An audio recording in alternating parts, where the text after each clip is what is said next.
Well, underground chickenpox parties are in the headlines today, and they're being slammed as dangerous and unnecessary. This is, of course, where parents put a bunch of healthy kids in a room with an infected child in the hopes that they will all catch it and get rid of it at the same time.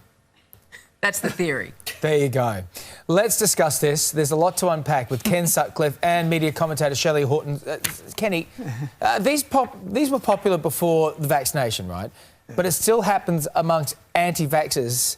Do you see the harm in this? Of course you do. I mean, I think it's ridiculous. Why do you expose your children when there's no need to do it? I mean, I had chickenpox when I was about 18 years of age. It wasn't very, very pleasant. No. But there's no way that my parents would have said to you, if I hadn't had chickenpox, we're going to put you in a room full of adults who have got it or a room full of children who have got it. These anti-vaccinations, they argue against logic. And this is not logical at all. Exposing your children deliberately to this, they're going to be exposed to it at school, but to do it at a party and get them together with the specific aim of making sure they get infected, I can't believe it. I think it's silly. So, Shelley, the argument is expose them to it. They're going to get it at some point anyway, get it over and done with. The only thing they're being exposed to is their parents' stupidity. I think that this is outdated scaremongering by ill-informed mothers who would rather listen to a Facebook group than scientists. I don't think there's any excuse for it. This is how it used to be when we didn't have a vaccine. We have a vaccine now, so therefore there is no need for these stupid pox parties. What we do need to let them know is not only could they get chickenpox, but there are other side effects. They could end up with meningitis. They could end up with bacterial infections. I mean, there are so many other, even bigger issues at stake that it actually riles me up, and I just want to shake these anti-vaxxers. Well said, but you should actually turn off your Twitter today. Yeah. You had it as a teenager and said you've never been sicker. Yeah, I had it around the same age as Kenny. I was 16 and and I got scars and all that. It was just horrible. It was really horrible. All right, Is that weird? I will never go back to that party again. A pox on your house. It was a Pox party. I was Spot the dog. All right, moving on. The list of items for sale at Queensland tuckshops is getting smaller by the minute, with the news that chips, iced buns and juice are now on the banned list. Ken, from the start of term 3 in July, only plain water, milk, I think it's non-carbonated drinks available. What are your thoughts? Good idea?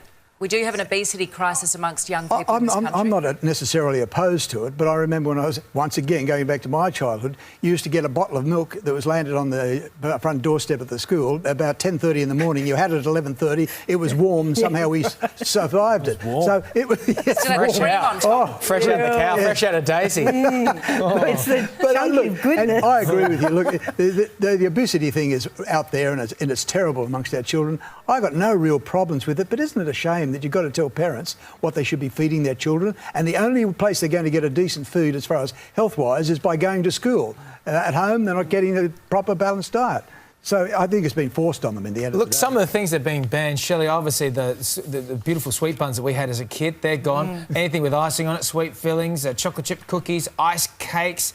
I mean, this is the way to do it. They'll keep the kids focused in class, won't it? Well, it's what I do. I just make sure that I don't have any of that stuff at home. There you go. Because then you don't have the option. I spoke to my sister-in-law about this because she's got young kids at school, and she just said it's actually a bigger picture than just banning them from having these, sugary foods.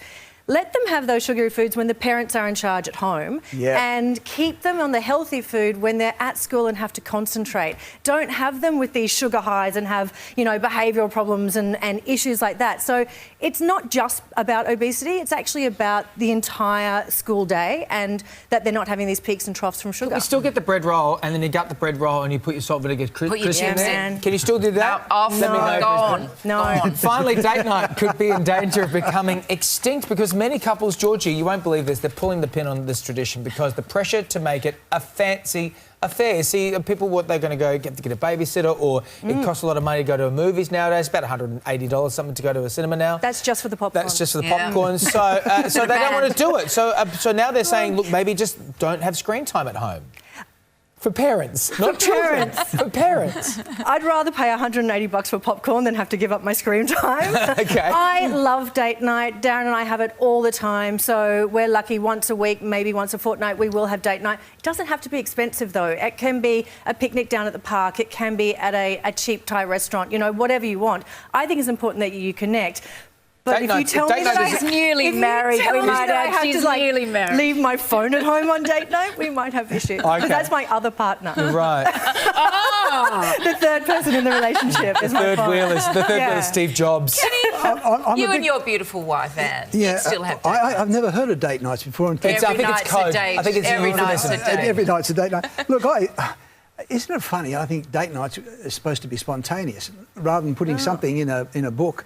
Kenny's Next gone there. He's Wednesday gone there now. night, you know, we are going to have a date night. I think date nights are a spontaneous thing. But you can't be spontaneous with kids. You've got to book the babysitter. You've Book the got to, restaurant? you've got to get the kids sorted. I know you do that, but somehow we got by. We got by You just without left them having. at home. We got by with our finger buns.